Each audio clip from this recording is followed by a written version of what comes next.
Praise God for a new day. Magandang umaga po. Maayong buntag sa kaninyong tanan. So lampas 12 o'clock na dito sa Pilipinas. Kaya good morning sa akin Facebook friends and family. Pasensya na po kayo. Balik na naman sa late night kasi from before lunch until eto kakauwi lang siguro mga 20 minutes ago.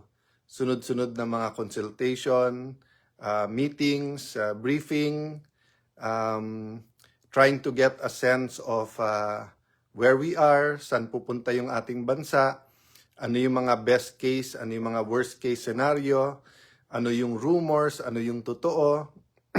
Or siguro, di pa ako nagpaalam, i-quote sila, pero nung sinabi ko sa isang businessman, alam din nung isang businessman na kasi isang grupo din lang to, sabi nga yung kailangan ng clarity o kailangan malinaw, no? So we always start our discussion by thanking God, praising God, and there's always something. There are always many things that we can praise God about, no? But ulitin ko yung favorite ko, when we start, we praise God or thank God for who He is. Kasi the more we get to know kung sino ang Panginoon, lalo natin na appreciate pagmamahal niya sa atin at lalo natin siya minamahal. Goki Masayon Mangoba, gandang gabi din sa iyo. But sinabi ko gandang umaga just because lampas na 12 o'clock. So sa lahat ng ating mga kababayan sa Middle East, praying for the ceasefire, praying for diplomacy, praying for the talks, praying for wisdom, di ba? Minsan akala natin wala ng pag-asa at walang gustong bumigay sa kanilang stand. But then God gives the mercy, the grace, the wisdom. Ronaldo Enriquez, good morning sa iyo. Lac Main, Joanne Milan Letigio, Randy Simogan, yan, from Tagbilaran City. Yan. So maayong buntag o maayong gabi sa kaninyong tanan. So kinahanglan ng clarity. So guys, may request lang na ipagpatuloy ko daw yung ating topic ng preparation or paghahanda. So dahil dun sa Resurrection Week, Resurrection Sunday, Pasko ng muling pagkabuhay o Pasko ng pagkabuhay, we were talking about sense of purpose. Na sobrang mahal tayo ng Panginoon, na from the time He created the world, He created us, meron siyang purpose, yung reconciliation, redemption natin to the blood of the Lord Jesus Christ. So pinag-uusapan natin yung purpose, pinag-uusapan natin na yung power, yung planning, actually potential pa lang, hindi pa sa planning, no? So because God created us for a purpose, nandun yung potential natin gawin yung purpose niya. At dahil may potential tayo, binibigyan tayo ng power, including yung resources. So part of that is planning and preparation. So preparation or paghahanda, di ba? Alma May Padernal Padios, good evening. Jess Ablan, Richie Shatman Ganyak, Kagawad Richie Ganyak, ito po from Davao City. So kamusta po kayo sa Davao City? God bless you po. Prayers always. Senyor, so mga taga Lapu-Lapu City, mga taga Metro Cebu Province, good evening sa inyo. From Sorsogon naman, so Diyos maray na aga sa Indogabos. Yan. Mga from Cavite, yan, malapit lang sa amin. UAE, so yun, kanina binabanggit ko po, of course, we're praying for everyone, pamilya ng mga OFW, but we should have extra prayers sa mga kababayan natin who are actually there. Kasi kung ano problema natin, doble, triple, quadruple sa kanila, safety nila, trabaho nila, safety ng mga boss nila, future ng kumpanya nila, yung even yung food security, energy security nila, no? So halo-halo na. Sandy from Kuwait, yan, from Bohol, so maadyong buntag sa kaninyong tanan. From Cyprus, yan, ito naman from si Ricay Carinosa from Florida yan. So guys, yung sa preparation, siguro ang gusto kong idagdag, parang problema yan or addiction. To address a problem, you have to recognize that there's a problem. To fight addiction, to have victory over addiction, kailangan ng consciousness, ano yung addiction na yon, bakit ka addicted doon, yung acknowledgement, di ba? Kaya makikita mo doon sa Alcoholic Anonymous, Gamblers Anonymous, basta't lahat ng mga addiction, pinapastart ka. So kung si Juan de la Cruz, pinapastart nila by saying, "Hi, I'm Juan de la Cruz, I'm an addict. I've been an addict for ganito or I've been clean for ganito time." So yung acknowledgement, no? So it took time for all of us to acknowledge that there is a crisis.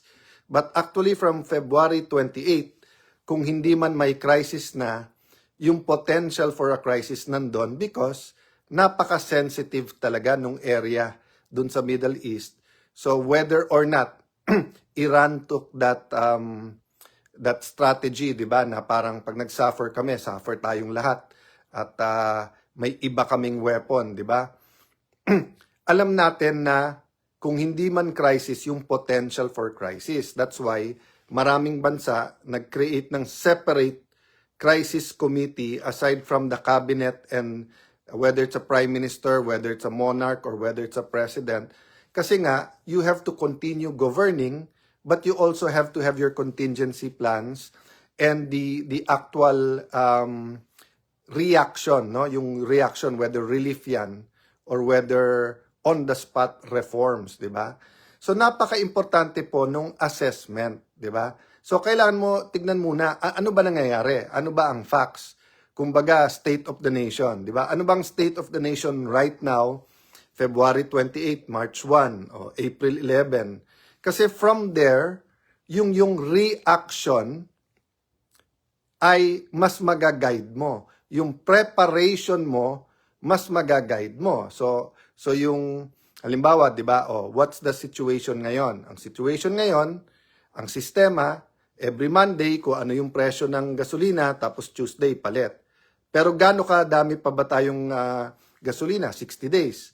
So kung nagkaroon ng ganun assessment right away, baka nagkaroon ng pagpupulong kaagad sa mga oil companies at sabihin, guys, in normal times, ordinary times, itataas nyo ng ganyan.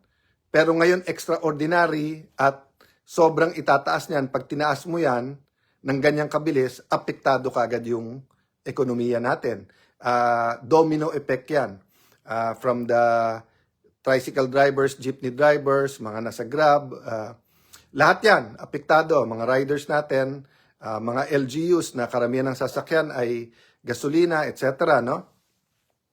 And then of course, pwede silang sumagot. But sir, boss, kailangan namin malaking pera kasi ganito, etc. No? So, I'm saying this not to point fingers, but napaka-importante when you're doing an assessment and you're preparing, napaka-importante ng review at rewind. Bakit? Para hindi mo maulit yung problema. Para hindi maulit yung mali. Di ba? So, a problem should be met by a solution, not with a bigger problem. But if we don't learn our lessons, we'll keep having bigger problems. So the other thing about preparation is that once na mag-review tayo, i-review natin sarili nating mali, pero i-review din natin mali nung iba. So kung city ka, let's say Taguig City, anong maling ginawa namin? Pero ano tama naming ginawa? Anong mali ng ginawa ng city A, B, C, D, E? So we can learn from that so we don't keep repeating our own mistakes, 'di ba? So dadamay ko na doon yung attitude. So like si Lani, ilan araw na yan, actually ilan linggo na eto concerns ko sa pagbibigay ng ayuda, eto sa sistema, eto sapat na ba? Ganito nangyari sa ibang city, ganyan. So hanggang Sunday, Monday, sinasabihan kami, pray tayo ha, pray ha, we're preparing, etc. So napaka-importante, never ka komportable or overconfident. So kahit anong ganda nung resulta, ready ka. Pero yung sabihin, okay na yan. And nangyari po sa akin yan, no? When I was Secretary of Foreign Affairs, ang dami kong interview at ang dami kong trabaho, daming kailangan kausap, daming kailangan puntahan. So minsan naging routine na yung interviews. So nung pumunta akong Al Jazeera, hindi ko ni-research yung style nung magi-interview, yung tema ng show niya, etc. Pero lahat naman nung facts, talking points, etc. And that's why isang favorite verse ko yung Romans 8:28 kasi awa ng Diyos napaganda pa kasi kahit hard-hitting, mga 7 million ang nanood. But that's not an excuse. So, I learned from that kasi sinabi raw nila hindi ka ba brief ng staff mo? Actually, brief nila ako. But dahil nga sunod-sunod, I wanted to relax for a while, dami nangyari, sinabi ko na sa dami kong interview, si Lani hindi ganon. Kahit na same group, let's say mga kababaihan, or let's say tricycle group, sa Taguig, may higit 10,000 ang tricycle, almost 20,000. So kung 4 na araw bibigyan yan, every single day she treats it like it's new. At never overconfident, never komportable. Para nga everyone's on their toes. Tapos, pwede kasi yung first day, walang problema. Yung second, meron. Pwedeng 3 days, walang problema. Pero yung last day, may problema. Di ba? So guys, when we're preparing, you always have to tell yourself back to basics. Di ba? Fundamentals muna. Balik muna. So bago mag-start, deep breath, rewind muna. Has this situation ever happened to the Philippines? Has this ever happened to my city? Has this ever happened to my family? If yes, ano nangyari? Anong naging tamang solusyon? Anong mali? Ano yung facts? Kompleto ba yung facts? Ano kaiba ng facts ngayon sa nangyari dati? Di ba? So, in anything we do, when we give our best, yung chances ng magandang result, maganda din. And pag hindi ka nag-prepare, hindi ka nag-review, hindi ka nag-rewind, hindi mo sure if you're giving your best at kung best yung resulta. Shout out sa mga taga-Kalsada Taguig. Ito naman from Turkey. Ayan, si Neil Japs. Maganda, Humalon. Hello po, Attorney Alan Peter. Hello po, magandang araw sa inyo. Pamela Santos. Yan. So guys, Monday may hearing yung Protect. So I've been meeting some business groups, iba-ibang sector, just getting the feedback, getting some thoughts. Today, tinanong ko rin dun sa isa, ano tingin yung best case scenario, anong worst case scenario, anong preparation, pare-pareho ba sa buong Pilipinas. So for example, di ba yung parating flash na presyo ng gasolina, mostly Metro Manila yan eh. Pero sa maraming island provinces natin, mas malaki ang tinaas nun, di ba? So ganun din, for example, kung sa highly urbanized cities, anywhere in Metro Manila, most of Bulacan, Pampanga, Cavite, Laguna, mga Metro Cebu, Metro Davao, problema talaga yung gasolina because nga yung public transportation from riders, tricycle, jeepney, taxi, buses, etc. Pero sa maraming rural areas, pagkain at presyo, kawalan ng trabaho pa rin ang problema, di ba? So hindi pwedeng one size fits all. But since ang media natin is national media, national papers, national networks, ang tendency natin dalawa. One is we talk about Metro Manila, and number two, when we talk as if we're talking na buong Metro Manila is the same situation sa bundok, sa isla, sa bawat barangay sa ating bansa. So we have to be careful about that because pag nagbigay tayo ng tulong, pagka tayo'y naghanap ng solusyon, kailangan personalized yan. Kailangan nakatutok yan sa sitwasyon ng mga lugar na yon, di ba? So ganun din, di ba? When we say we'll give fishermen ganitong amount, we'll give farmers ganitong amount, iba din needs nila eh. At saka iba-iba yung sa tinatanim ng farmers, iba-iba din ang sitwasyon nila. So everyone will accept the ayuda, everyone will get the money, but it doesn't mean, so halimbawa 5,000, sa karamihan kulang yon. Pero sa iba, malaking kulang, sa iba napakalaking mas lalong kulang 'yon, 'di ba? So for example, 'di ba kung taxi driver ka tapos gas ang gamit mo,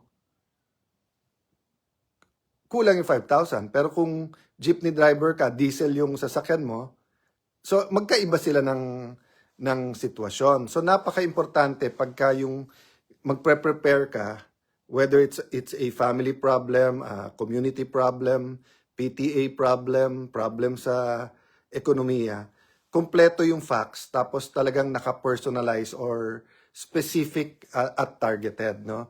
Our government is getting there. Every day, pag nagmo-monitor ako, nakikita ko na may adjustments, di ba? But of course, we expect na coordinated and comprehensive and very clear, no, na may clarity yung response, di ba? So guys, continue praying for the country, continue crowdsourcing mga potential solutions. Then wag na tayong maghintay ng worst case scenario. So for example, kung may bakanting lupa, may opportunity sa bawat lugar, lalo sa urban, magtanim.